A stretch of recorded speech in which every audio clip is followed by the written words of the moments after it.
नमस्कार मित्रांनो, मी पवन खराडे आपलं रेशीम शेती पूर्ण माहिती आहे यूट्यूब चॅनलवरती स्वागत करत आहे.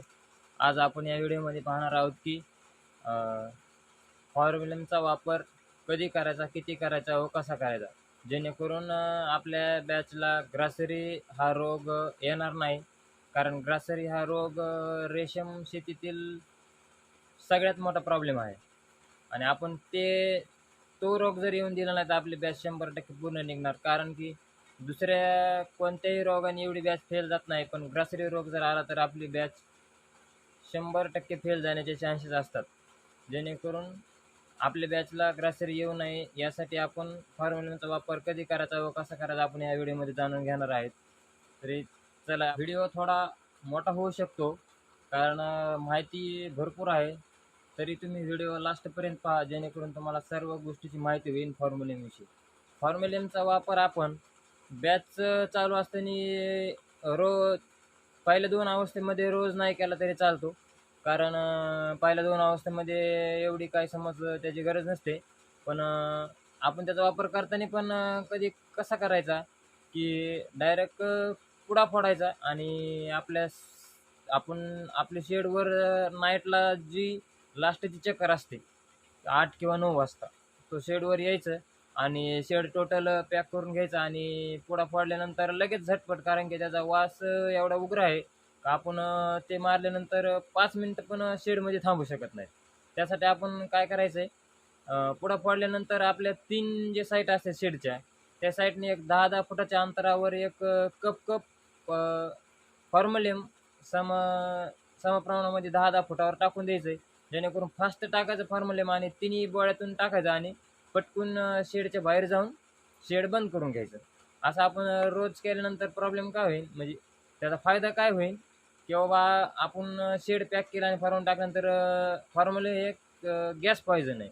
आपल्या शेडमध्ये त्याचा गॅस तयार होतो आणि गॅस तयार झाल्यानंतर जे आपल्या बेडमध्ये जे वास तयार झालेला आहे किंवा बॅक्टेरिया तयार झालेला आहे, ह्या बॅक्टेरियाचा नायनाट होतो आणि शेडचं वातावरण एकदम आतमधून क्लीन होतं, जेणेकरून आळ्याला ग्रासरी रोगाचा प्रादुर्भाव होत नाही.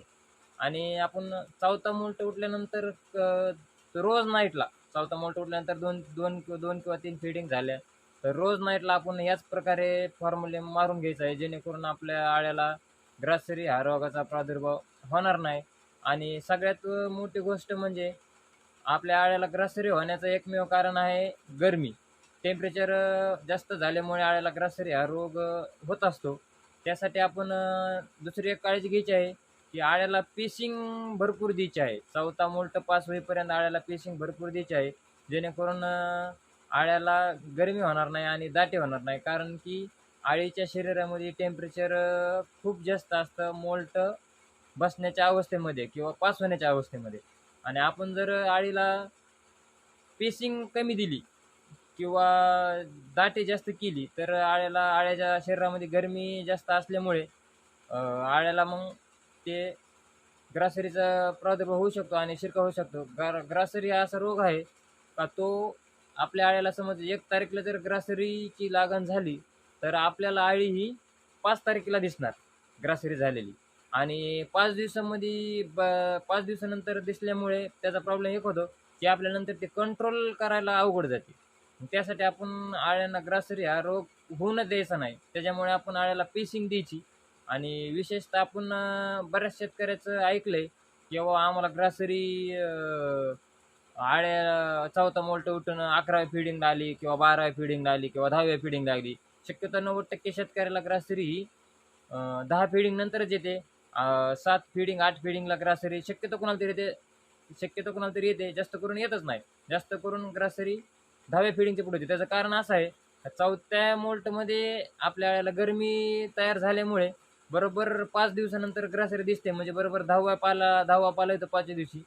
आणि ते कारण आहे त्याचं, की मोल्टमध्ये आळ्याच्या शरीरामध्ये गरमी तयार झाल्यामुळे आणि त्यांना पेसिंग कमी दिल्यामुळे आपण तिथं ग्रासरीची लागण होते आळ्याला आणि नंतर ती आळी आपल्याला 10व्या पाल्यानंतर तिचा प्रादुर्भाव व्हायला दिसतो. त्यासाठी आपण काय करायचं आहे, चौथ्या मोल्टमध्ये आळ्याला भरपूर पेसिंग द्यायची, जेणेकरून आळ्याला थोडा पाला जरी शिल्लक राहिला तरी राहू द्या. कारण की चौथ्या मोल्टमध्ये एवढा काय आळी पाला खात नाही आणि त्यामुळे थोडा जरी पाला शिल्लक गेला तरी एवढं काय आपलं पाल्याचं नुकसान होऊ शकणार नाही. पण आपण त्या टायमिंगला तर ग्रासरी येऊन द्यायची नसेल तर पेसिंग जर भरपूर दिली तर आपल्याला त्याचा फायदा बॅचेसमध्ये होईल. कारण माझा स्वतःचा अनुभव आहे. आम्ही गेल्या वर्षी हे असं करत नव्हतो. त्या वर्षी जूनपासून आपण तोच म्हणजे मार्ग निवडला आहे, जेणेकरून आपला पाला थोडा वाटोळा जरी झाला तरी होऊन द्या, पण पेसिंग आळ्याला भरपूर द्यायची. आणि तेच काम आपण जूनपासून केलं आहे. तर आपलं हे सध्या आता चालू आहे, जूनपासून 6वी बॅच आहे. एकही बॅचला ग्रासरी आपल्याला आलेली नाही. आपल्याला प्रति लॉटला सरासरी 80-90चं ॲव्हरेज लागलेलं आहे. 95पर्यंत ॲव्हरेज आपण काढलेलं आहे. ह्याच्या आधीची बॅच 200 अंडी पुंजाची होती आपली, तर 1 क्विंटल 96 किलो माल आपण मार्केटला टाकलेला आहे. तरी आपण आळ्याच्या पेशिंगवर 90% आळ्याचे ग्रासरी किंवा दुसरा कोणताही रोग न येऊन द्यायचा असल्यास आळ्याचं 90% पेशिंगचा रोल आहे या गोष्टीमध्ये. त्याच्यामुळे आपण आळ्याला पेशिंग भरपूर प्रमाणात द्यायची आहे आणि जेणेकरून आळ्याला दाटी होऊ नये. तरी व्हिडिओ आवडल्यास व्हिडिओला लाईक करा आणि चॅनलला सबस्क्राईब करा अशाच नवीन व्हिडिओसाठी. आणि व्हिडिओ शेअर देखील करा, जेणेकरून आपलं एक व्हिडिओ पाहून दुसऱ्या शेतकऱ्याला मदत होईल आणि त्याचे पण लॉट निघतील. धन्यवाद. अशा पद्धतीने आता आपण रात्रीचे 9 वाजलेले आहेत. आपण आलेलो आहोत शेडवर, कारण नाईटला पण एक चक्कर हाणलेली चांगली आपल्या शेडवर, जेणेकरून आपल्याला माहिती होतं की आपल्या आळ्यानी पाला कुठं खाल्ला आहे, कुठं नाही खाल्ला, कुठं आळे दाट आहे, कुठं पातळ आहे. आपण दुसऱ्या दिवशी येऊन ते आळ्या जिथं दाट आहे तिथं पातळ करू शकतो. बघू शकता आता आपण अशा पद्धतीने आपल्याला पुढं फोडून घ्यायचा आहे आणि 10-10, 20-20 फुटावर अशा पद्धतीने आपल्याला फॉर्म्युला एक कप टाकीत चालायचं आहे, जेणेकरून फास्ट टाकायचं आहे. म्हणजे त्याचा गॅस तयार होण्याच्या अगोदर आपण शेडमध्ये फॉर्म्युलेम हाणून बाहेर निघायला पाहिजेत. कारण त्याच्या उग्र वासामुळे शरीराला पण त्रास होतो आणि डोळ्यांना त्रास होतो, श्वास घ्यायला त्रास होतो आणि ते आपल्या शरीरासाठी सुद्धा चांगलं नाही आहे. तरी अशा पद्धतीने तुम्ही दररोज फॉर्म्युलेमचा वापर करू शकता 4था मोल्ट उठल्यानंतर. तरी व्हिडिओ आवडल्यास व्हिडिओला लाईक करा आणि चॅनलला सबस्क्राईब करा अशाच नवीन माहितीसाठी. धन्यवाद.